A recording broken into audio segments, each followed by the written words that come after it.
நமஸ்காரம், அனைவருக்கும் வணக்கம். ஹலோ எப்ரின், வெல்கம் டு நாலேஜ் துனியா. வருகிற ஆகஸ்ட் 2025 பிரவேசிகா தேர்வு நடக்குது. அது வந்து மார்னிங்கில் நடக்கும். ஃபஸ்ட் பேப்பரு சாட்டர்டே நடக்கக்கூடிய தேர்வு. மொத்தம் 100 மார்க்ஸ். இது டைம் வந்து 10 to 1 o'clock வரைக்கும் நடக்கும். இது ஃபுல்லாக இம்பார்ட்டன்ஸ் ஃபுல்லாக நாங்கள் கொஸ்டின் ப்ளஸ் ஆன்சரோட ஃபுல்லாக நாங்கள் வந்து வீடியோஸ் போடுறோம். இதில் இருக்கிறதே நீங்கள் படிச்சிட்டா ரொம்ப யூஸ்ஃபுல்லாக இருக்கும். இப்போ தேர்ட் ரவுண்ட் பார்க்குறோம். கிசி ஏக்கு கவிதாக்கா சாராம்சம் லிக்கிய கவிதா அப்படின்னு போயமில் வரக்கூடிய வந்து எஸ்ஏ கொடுத்துருக்காங்க. மற்ற இந்த இதில் வந்து நாலு இதில் முக்கியமாக கொடுத்துருக்காங்க. தேர்வுக்கு வந்து 3 கொடுத்து ஏதாவது வந்து 1 எழுத சொல்லுவாங்க. அதுக்கு மார்க் வந்து 10 மார்க்ஸு. ஃபஸ்ட்டு ஒன் யசோதரா அக்கா விலாப்னு யசோதராவுடைய புலம்பல் என்ற தலைப்பில் வந்து அது கவிஞர் வந்து மைத்தில் சரண் குப்த் என்ற கவிஞர் தான் அது வந்து இந்த ஏற்றியிருக்கிறார். கௌதம புத்தரின் மனைவி தான் வந்து யசோதரா எப்பொழுதும் வாழ்க்கையின் அர்த்தத்தை புரிந்து கொள்ள கௌதம புத்தர் வந்து தனது வீடு, குடும்பம், ராஜ்யம் நாடு அனைத்தையும் என்ன பண்ணுறாரு, யாரிடமே சொல்லாமல் விட்டு செல்கிறார். பின்னர் யசோதரா தனது தோழியிடம் இந்த கவிதை வந்து தனது துக்கத்தை வந்து சொல்லி வெளிப்படுத்துகிறார். அதை பற்றி தான் ஃபுல்லாக அந்த ஸ்டோரியில் கொடுத்துருக்காங்க. தன் கணவன் வந்து சொல்லாமல் வந்து 20 ரூபாய் சொல்லாமல் கிளம்பிட்டாரு அப்படின்னு சொல்லிட்டு ரொம்ப வந்து யசோதரா வந்து வருத்தப்படுறா. அதை வந்து தோழிட்டு வந்து சொல்கிறா. கண்டிப்பாக கேட்பாங்க, கண்டிப்பாக வரும்.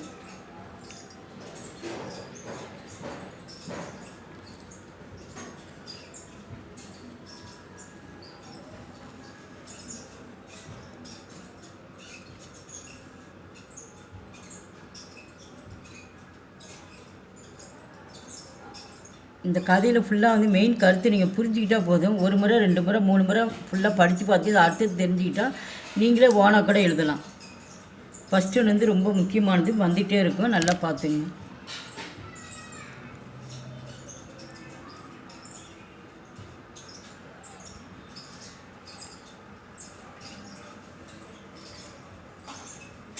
செகண்ட் ஒன் களம் ஆஜி உன்கி ஜெய போல். களம் அப்படின்னு வந்து பேனா இன்று வாழ்த்துக்கள். பேனாவுக்கு வந்து வாழ்த்துக்கள் சொல்கிறது தான். அது ஜெய. கவி பரிச்சய கவிஞருடைய வந்து அறிமுகம் சொல்கிறேன். இந்த கவிதையோட ஆசிரியர் வந்து ராம்தாரி சிங்கு தினகர் ஆவார். அவர் ஒரு முக்கிய இந்தி எழுத்தாளர். பல வகையான ஆற்றல்களை வந்து அவர் கொண்டவர். கவிஞர் பேனாவை நோக்கி நாட்டின் தியாகிகளான வீரர்களை புகழ்ந்து பேசுகிறார். பேனா எல்லாவற்றையும் தியாகம் செய்து தன்னலமின்றி போராடி நாட்டிற்காக தங்களை தியாகம் செய்யும் துணிச்சலான வீரர்களை பற்றியும் வெற்றி பாடல்களை பற்றியும் எழுதுகின்றன. அதை பற்றி தான் ஃபுல்லாக வந்து கவிஞர் வந்து அழகாக சொல்லியிருக்காரு. இதையும் முக்கியமானது, நல்லா பார்த்துங்க.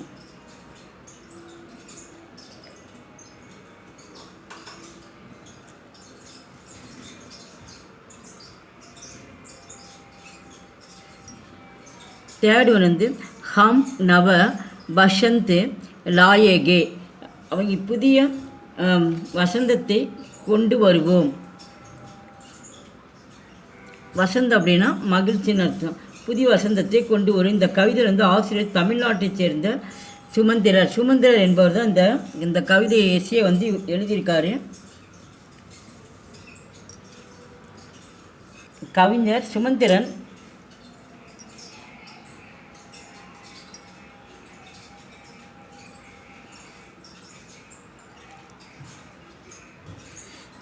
சுமந்திரன் வந்து இந்தி புலமை வந்து ஒரு அசாதாரணமானது. இவரது கவிதையில் பழைய விஷயங்களையும் மீண்டும் கொண்டு வர முடியும் என கவிஞர் நினைக்கிறார். இவரது புதியதாக இருக்கும் எல்லாம் ஒரு நாள் வந்து பழையதாகிவிடும் என்று அவர் நம்புகிறார். அதை பற்றி தான் ஃபுல்லாக வந்து இந்த கட்டுரையில் அவர் சொல்லியிருக்காரு.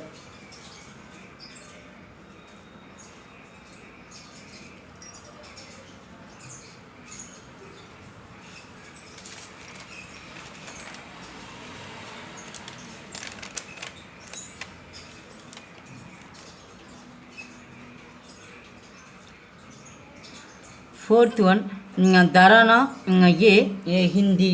கவிஞர் டாக்டர் முகமது இக்பால் என்ற கவிஞர் இதை இயற்றியிருக்கிறார். இவர் உருது மற்றும் பாரசீக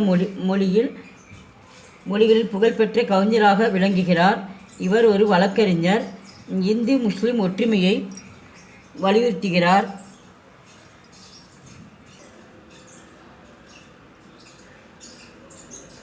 கவிஞர் சொல்கிறாரு இவர். கவிஞர், இந்தியா உலகிலேயே சிறந்தது. இந்த நாடு ஒரு தோட்டம் போன்றது. இங்கு வாழும் மக்கள் நீர்க்குமிழிகள். நாம் எங்கு வாழ்ந்தாலும் நம் மனம் இந்தியாவையே நினைக்கும்.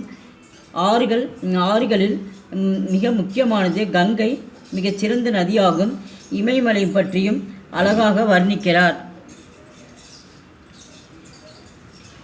முகமது இக்பால் அழகாக நம்ம இந்திய நாட்டை அழகாக சொல்கிறாரு. இந்திய நாட்டில் எல்லா வசதிகளும் இருக்குது அப்படின்ட்டு நம்ம நாட்டை சொல்கிறாரு. இது கண்டிப்பாக வரும்.